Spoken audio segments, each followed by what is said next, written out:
खरं तर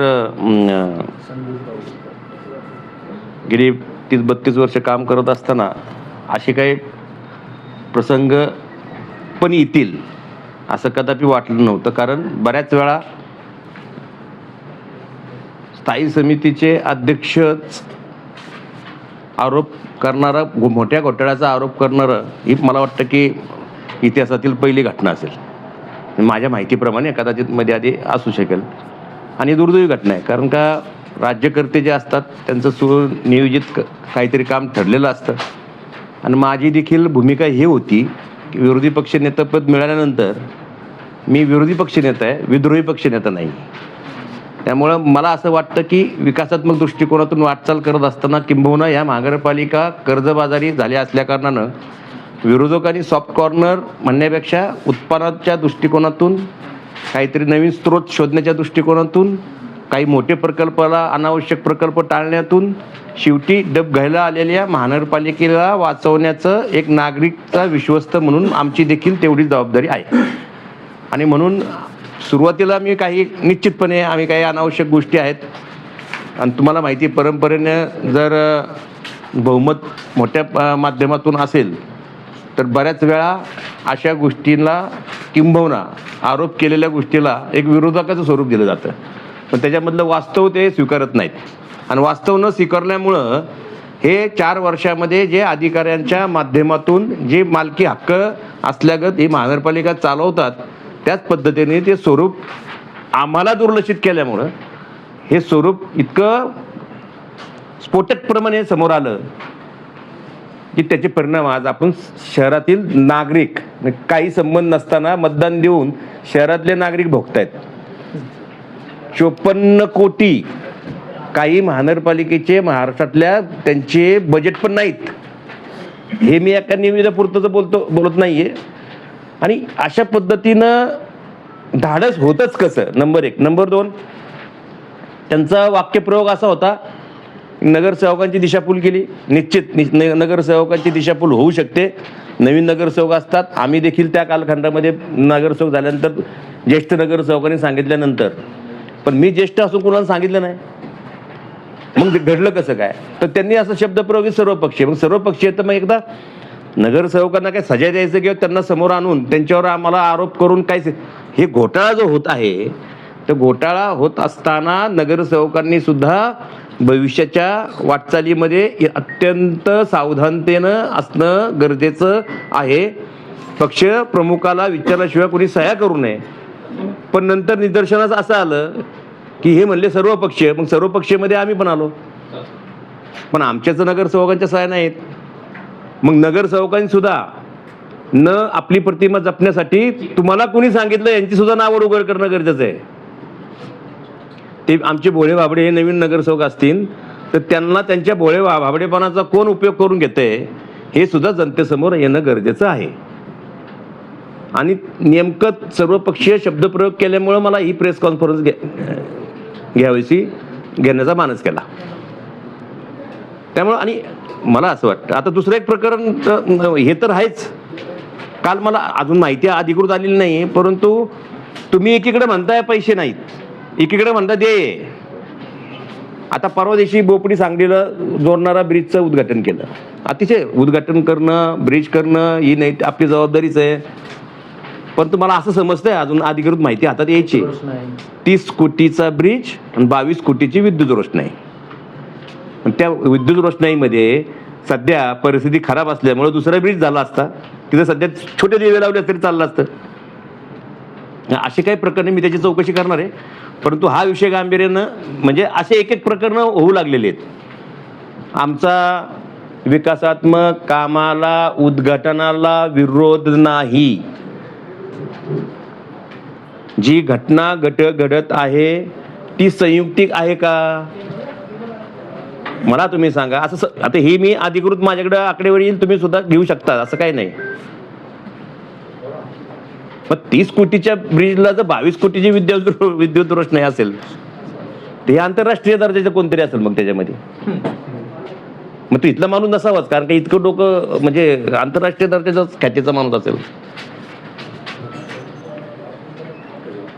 आणि मग एकीकडे तुम्ही म्हणताय की मला माहिती आहे किती देणे आहेत, शासनाचे किती देणे आहेत, सगळं मला माहिती आहे.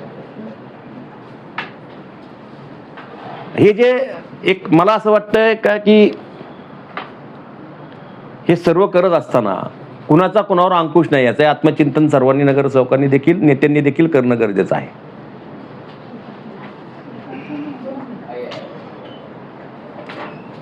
मला एक आश्चर्य एका गोष्टीचं वाटतं, 4 वर्षामध्ये एक स्थायी समितीची बातमी तुमच्या समोर नाही आणि आता 2 महिन्यात तुमच्याकडे किती बातम्या आल्या? तो तुम्ही आमचं कौतुक केलं पाहिजे.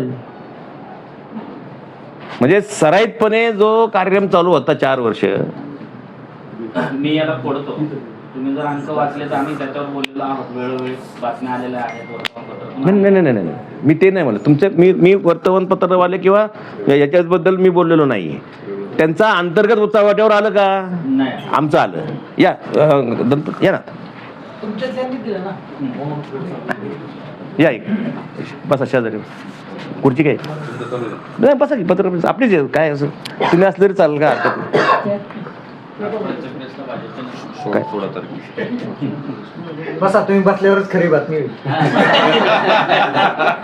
हे बघा, आंदोलनातला कार्यकर्ता कधी कुणाला दबत नाही. ते माझ्या विचाराचे सहमत असून असं म्हणून सुद्धा जाऊ शकतात. मी म्हणजे ते माझे मार्गदर्शक आहेत, तर त्याच्यामुळे ते नेहमीच माझे आदर्श राहतील आणि मार्गदर्शक राहतील. थँक्यू. तो विषय 15 तारखेचा तो कचरा वाहतूक अजून एक वाक्य, आणि भाऊसाहेबांनी जे आता भाजपवर आरोप केले त्याच्याशी मी सहमत आहे. म्हणजे कसा तरी एकच वाक्य, 25 वर्षांना नगरसेवक झाला. कपाळ मोक्ष. आणि तरी 25 वर्षांनंतर सगळं झालोय असं नका म्हणू, आणि चुकून आदर्श यांना म्हटलोय.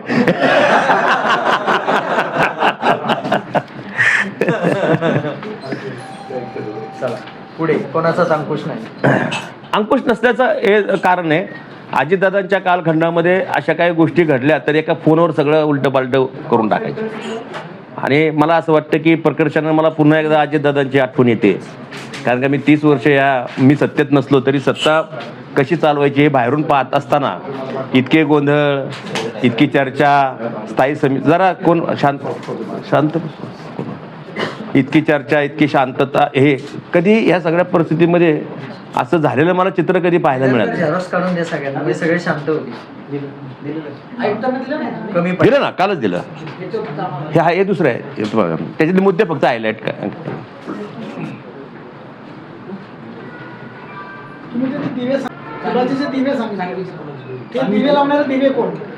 आता आम्ही काय दिवा नाही लावला अजून, तर तिथं आता दिवे लावायचे आहेत. आता तिथं प्रश्न असा आहे की मी ती तुम्हाला सुरुवातीने बोलतानाच केलं की मी अजून अधिकृत माहिती घेतलेली नाही.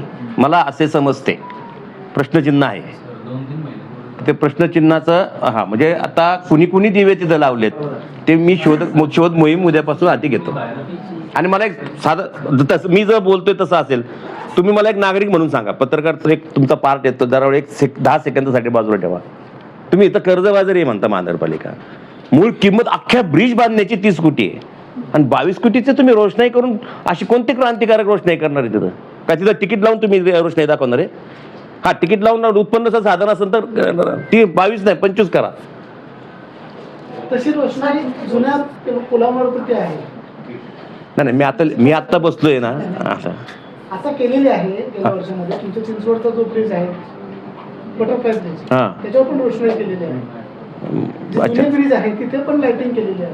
रात्री जर गेलं तर झगमगाट. त्या आता तुम्ही हे सगळं कसं तुम्ही 100% तुम्ही म्हणताय त्याच्याशी मी सहमत आहे. परंतु असं आहे की त्यावेळेस महानगरपालिकेची परिस्थिती काय होती आणि आज काय परिस्थिती कदाचित हो ना. मग गेल्या वर्षापर्यंत लय चांगले दिवस होते प्रशासनाचे, अतिशय प्रशासनाचे किती श्रीमंती होती त्यावेळेस. आता हे 2 महिन्यात वाटोळ झाले. त्यामुळे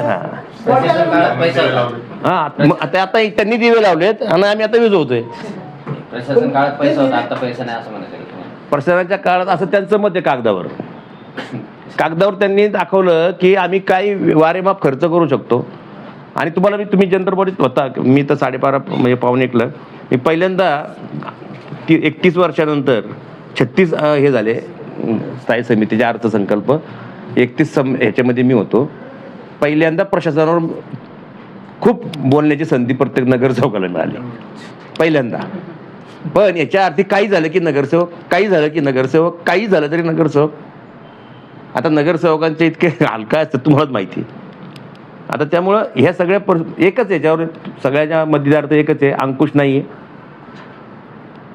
प्रशासनावर अंकुश असणारी माणसं आणि प्रशासनावर अंकुश ठेवणे इतपत आपली पण स्वतःची नैतिकता लागते. आपण कोणती कामं सांगतोय हे फार महत्वाचं आहे. पण जे आता सह्या झाल्या कथित, त्याच्यावर पण त्या सह्या करण्यासाठी कोणाचा तरी अंकुश होता. नाही, मला असं मत आहे की नाहक कोणत्याही नवीन नगरसेवकांचं सह्या घेतल्या. हो, मी तेच सांगतोय. माझं मत असं आहे, उलट मी कुणीही ह्यामध्ये आमचे नगरसेवक आम्ही सर्व एक आहोत. आमचे नगरसेवक अडचणीत येऊ नये, पण त्या नगरसेवकांनी प्रांजळपणे सांगावं माझी अजिबात इच्छा नव्हती, मला कोणीतरी करायला सांगितलं. त्यांची नावं येऊन द्या समोर. कारण नाहक आम्ही कशाला आमच्या नगरसेवकांची नावं खराब करू.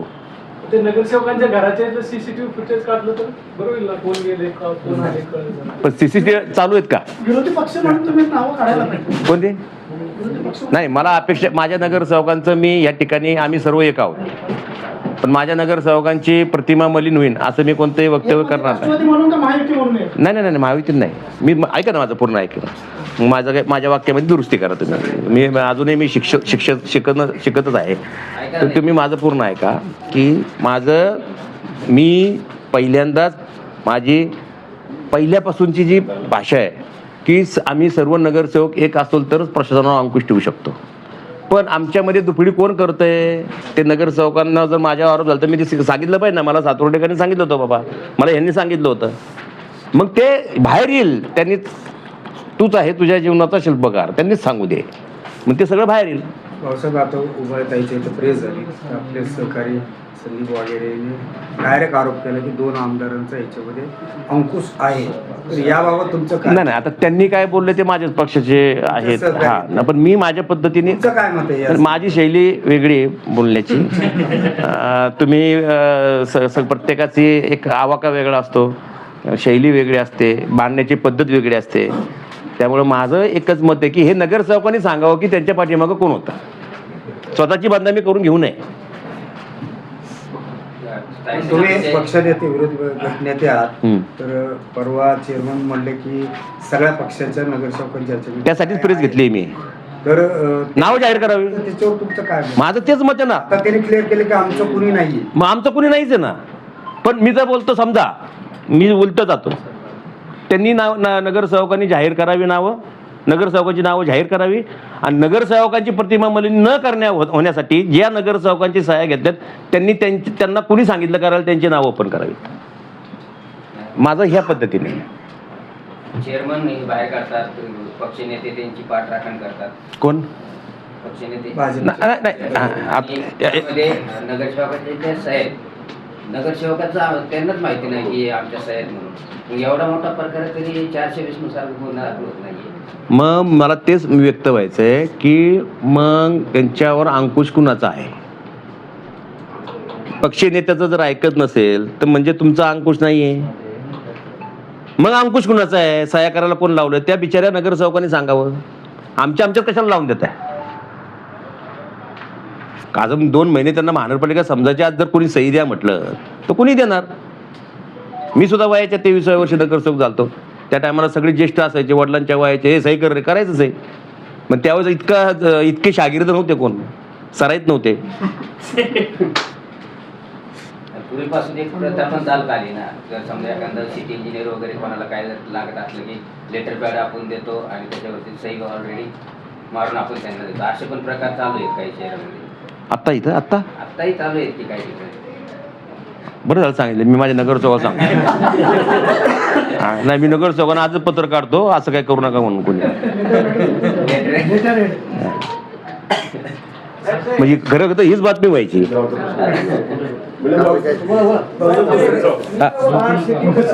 प्रेस घेणार नाही तसं काही विचारू नका. हर्डीकर साहेबांनी सांगितलं 31 मार्चला स्मार्ट सिटी बंद करणार. त्यानंतर तुमची निवड झाली. हम्म. मग आता तुमच्यावर ते ढकलत स्मार्ट सिटी बंद करायची का नाही करायची? नाही आज मीटिंग झाली आहे, अजून त्याचं मागचं काय आम्हाला नीट समजलंच नाही. आता स्मार्ट कोण आहे ह्याच्यामध्ये हेच अगोदर समजलं नाही आम्हाला. नेमकं शहर स्मार्ट आहे का हे स्मार्ट आहे? कारण आम्ही काय करतोय की तुम्ही मागचे काय उद्योग केले ते आमच्यावर लादू नका. त्याचा अर्थसंकल्प ठेवा. त्या खर्च कुठं कुठं केलं ते सांगा. तुम्ही चौकात तुम्ही जे काय ई टॉयलेट वगैरे केलेत त्याची दुकानदारी किती चालली आणि ई टॉयलेट किती चालले त्याची चौकशी करा. हे सगळं तिथं आता मेट्रोचा विषय वेगळा होईल. परवाच्या स्टँडिंगला संवादाची मान्यता दिली स्मार्ट सिटीच्या कामाला. आमच्यापर्यंत नाही आले अजून, म्हणजे ते परवाच्या स्टँडिंगला मान्यता मला नाही का. आपण ह्या विषयावर मेट्रो सिटीवर जे आर्थिक दृष्टी उभारणार होते त्याचं काय आता स्टेटस आहे सध्या? नाही महापौर हे बघा अजितदादा हा विषय सर्वांचा अंतर्मनातला विषय आहे. त्या सृष्टीच्या संदर्भात आमची बैठक होईल आणि नंतर